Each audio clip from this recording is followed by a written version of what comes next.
Tonton video ini sampai selesai agar Anda tidak gagal paham.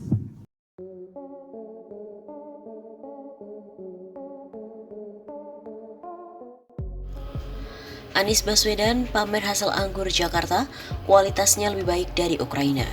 Anggur mungkin bukan buah lokal yang sering ditemui di Indonesia, namun salah seorang warga bernama Sutarto berhasil membudidayakan 70 varietas anggur di kawasan SPBU Tenan Cilincing, Jakarta Utara.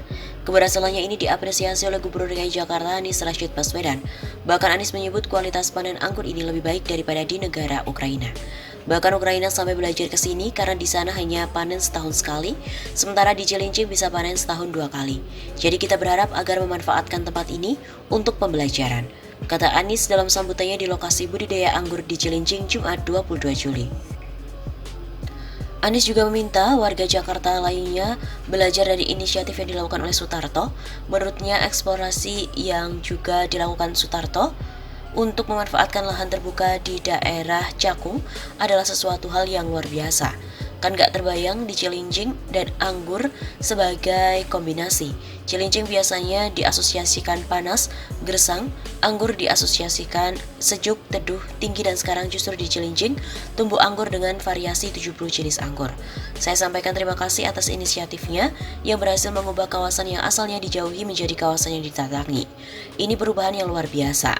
Di lokasi yang sama, Kepala Dinas Kelautan, Perikanan, dan Ketahanan Pangan DKI Jakarta Suharini Elyawati mengatakan di kawasan ini ada 500 meter persegi lahan yang diubah menjadi lokasi budidaya anggur.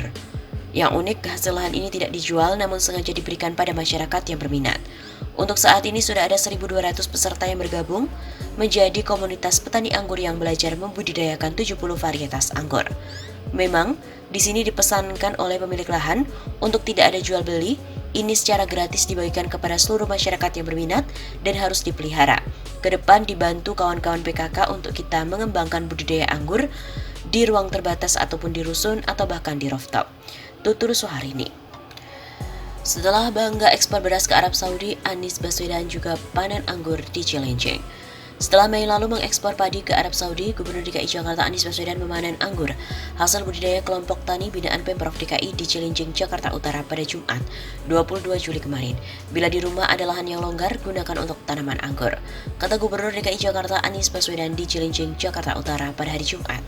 Ia juga kemudian mengajak masyarakat dan komunitas anggur untuk mengunjungi lahan percontohan tersebut untuk belajar dan menerapkannya di wilayah masing-masing, karena bibit anggur disediakan gratis di lahan tersebut.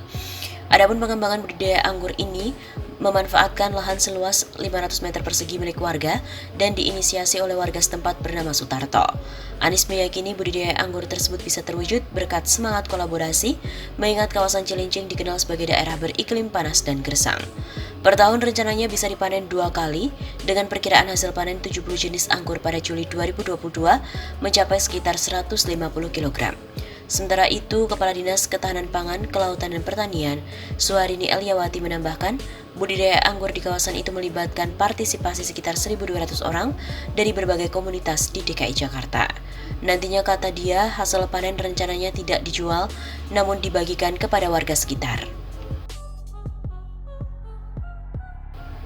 Gubernur DKI Jakarta Anies Baswedan memimpin pelepasan ekspor 1 kontainer sebelumnya produk beras FSI Yasamin ke Riyadh, Arab Saudi pada Jumat 20 Mei yang lalu. Ekspor 19 ton beras ini menurut dia sangat bersejarah karena baru pertama dilakukan dari Jakarta ke Arab Saudi. Ekspor beras ini merupakan hasil kerjasama antara badan usaha milik daerah, BUMD PT Food Station dengan PT AL Rakib Universal Group. Beras juga diekspor dari gudang PT Food Station Cipinang Jaya, Kompleks Pasar Induk Beras Cipinang, Jakarta Timur. Ini adalah peristiwa bersejarah karena untuk pertama kali kami mengekspor beras ke Saudi Arabia, kata dia saat konferensi pers.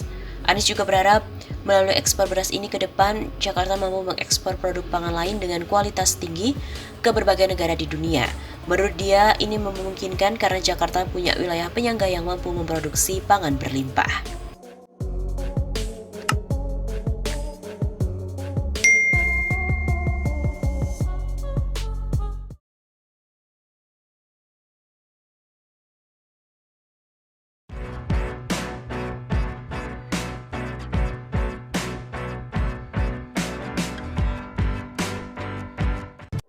penjajakan untuk membuat pabrik minyak goreng, ya. Di mana pabrik itu ditempatkan? Idealnya sih adalah yang dekat pelabuhan. Hari ini salah satu masalah terbesar Indonesia adalah korupsi. Karena itu saya mengundang kepada para ibu untuk mengirimkan surat kepada anak-anaknya. Nah, hari ini negeri kita panen korupsi. Setinggi apapun jabatanmu, tolong jangan buat ibumu melahirkan koruptor. Ini supaya punya penyediaan minyak goreng sendiri apa buat warga Jakarta? Nah, apa kata Pak Ketua Komisi adalah saat ini kan kita ketahanan pangan. Target kita ke depan adalah kemandirian pangan. Nah, seperti beras kita sudah mulai mandiri. Kenapa? Food station tidak punya sawah, tidak punya DKI Jakarta tidak punya sawah, tapi food station saat ini bisa memiliki cadangan stok yang cukup. Mengatasi kelangkaan, Anies Baswedan bakalan bangun pabrik minyak goreng. Gubernur DKI Jakarta Anies Baswedan membuat sebuah gebrakan baru di tengah kelangkaan dan juga mahalnya harga minyak goreng. Anies Baswedan mengaku berencana untuk membangun pabrik minyak goreng. Dikutip melalui redaksi Makassar Terkini, Anies Baswedan melalui perusahaan daerah di DKI Jakarta sedang mempersiapkan untuk pembangunan pabrik minyak goreng dengan tujuan rencana Anies itu untuk membangun ketahanan pangan terutama demi ketersediaan minyak goreng. Tidak hanya itu, rupanya Anies juga sudah menjajaki kerjasama dengan PT Argo Jabar. Perusahaan tersebut merupakan BUMD yang berada di Provinsi Jawa Barat. Diketahui perusahaan itu dibangun dengan tujuan untuk meningkatkan daya guna aset daerah, mengembangkan investasi daerah, memberikan kontribusi terhadap pendapatan asli daerah atau PAD, dan membantu menggerakkan perekonomian daerah. Usaha Anies ini dinilai bisa membantu menyelesaikan masalah kelangkaan minyak goreng. Sementara itu, untuk Dirut BUMD PT Food Station Cipinang Jaya Pamrihadi Wiraryo mengatakan penjajakan dengan PT Argo Jabar dan juga PT Agro Jateng kini tengah dilakukan guna mewujudkan hal tersebut. Kami belum memutuskan di mana rencananya untuk membangun pabrik minyak goreng karena baru melakukan pembicaraan awal minggu lalu. Begitu bebernya. Disebutkan pabrik tersebut akan dibangun di Surabaya ataupun Kendal. Idealnya dekat pelabuhan, entah itu Madura atau di Surabaya atau mungkin di Kendal. Begitu ungkapnya. Pamrihadi juga menjelaskan pembuatan pabrik minyak goreng tersebut bertujuan untuk mewujudkan ketahanan pangan. Begitu terangnya.